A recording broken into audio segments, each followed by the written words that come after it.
কোন ব্যাংকে টাকা রাখবেন এ নিয়ে সাম্প্রতিক সময়ে দুশ্চিন্তা মানুষের মনে। এ নিয়ে বেশ আলোচনাও চলছে। উদ্বিগ্ন গ্রাহকদের অনেকেই এক ব্যাংক থেকে টাকা তুলে অন্য ব্যাংকে জমা করছেন। আপনার হাতে আছে কিছু জমানো টাকা, ভাবছেন কোনো ব্যাংকে এফডিআর করে রেখে দেবেন ভবিষ্যতের নিরাপত্তার কথা ভেবে। কিন্তু কোন ব্যাংক?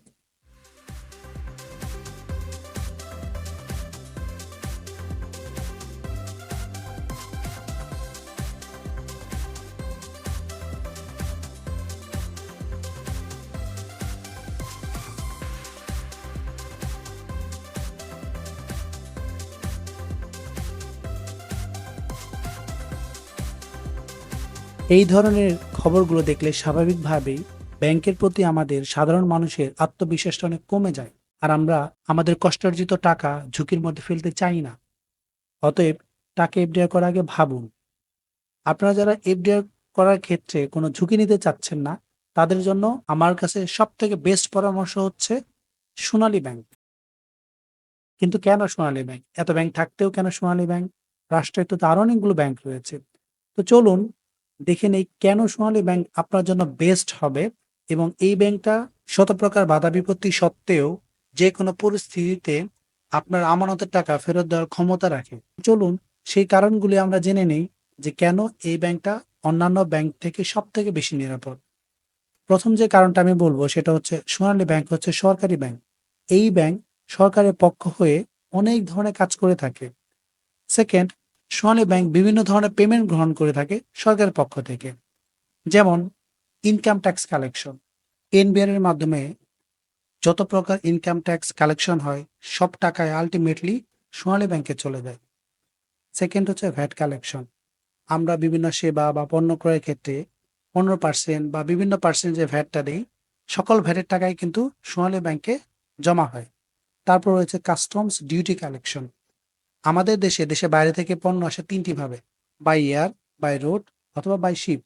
চিটাগং রয়েছে আমাদের পোর্ট, সেখানে রয়েছে সোনালী ব্যাংকের বুথ। সকল প্রকার কাস্টমস ওইখানে পরিশোধ করে তারপরে পণ্যটা দেশের ভিতরে ঢুকে।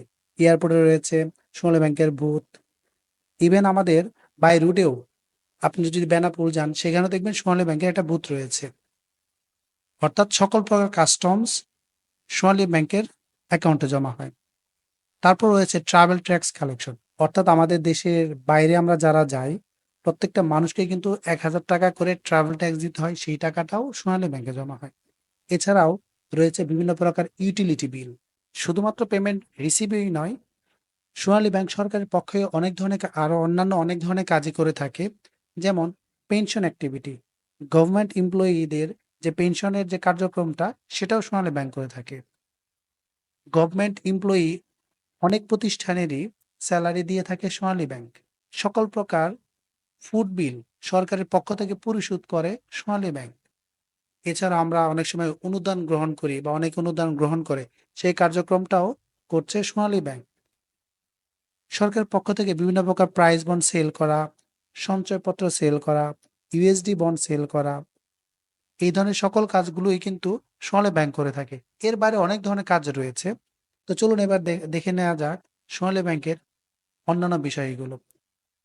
সোনালী ব্যাংকের দেশের বাইরে কার্যক্রম রয়েছে। শাখা রয়েছে ২টি ইন্ডিয়াতে। এছাড়াও সোনালী এক্সচেঞ্জ কোম্পানি রয়েছে ১০টি ইউএসএ তে। সোনালী ব্যাংক ইউকে ২টি শাখা রয়েছে ইংল্যান্ডে। সোনালী ব্যাংকের অফিস দেশের বাইরে রয়েছে ৩টি: জেদ্দা, রিয়াদ এবং কুয়েত। এছাড়াও বাংলাদেশের শাখা রয়েছে ১২৩০টি। ২০২৩ সালে এই সোনালী ব্যাংক প্রফিট করেছে ৩,৭২৭ কোটি টাকা। সাধারণ মানুষ এই ব্যাংক এতটাই বিশ্বাস করে, এ যাবৎকালে সব থেকে বেশি ডিপোজিট করেছে সাধারণ মানুষ সোনালী ব্যাংকে। সেই পরিমাণটা হচ্ছে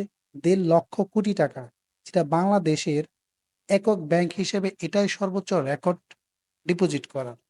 শুধু তাই নয়, সোনালী ব্যাংক কিন্তু অন্যান্য স্মার্ট ব্যাংকের সাথে সাথে ওরা অনলাইন ব্যাংকিং, বিভিন্ন প্রকার apps, debit card, credit card, ই ওয়ালেটেরও সুবিধা চালু করেছে।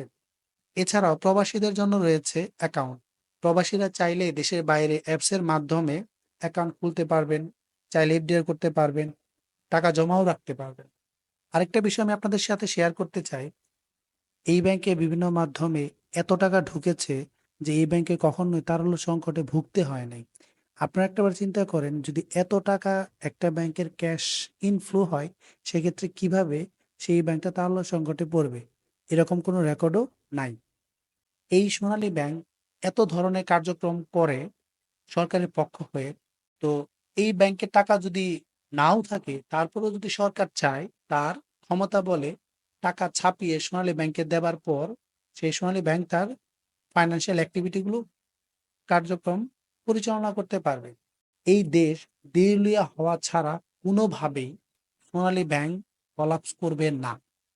ইভেন দেউলিয়া হওয়ার পরেও যদি এই দেশ রান যখন করবে তখন এই সোনালী ব্যাংকই সবার আগে থাকবে। অতএব আমি নিঃসন্দেহে বলতে পারি আপনি যদি কোনো প্রকার ঝুঁকি না নিতে চান সেক্ষেত্রে সোনালী ব্যাংক হবে আপনার জন্য বেস্ট অপশন টাকা জমা রাখার বা বিভিন্ন মেয়াদে এফডিআর করা।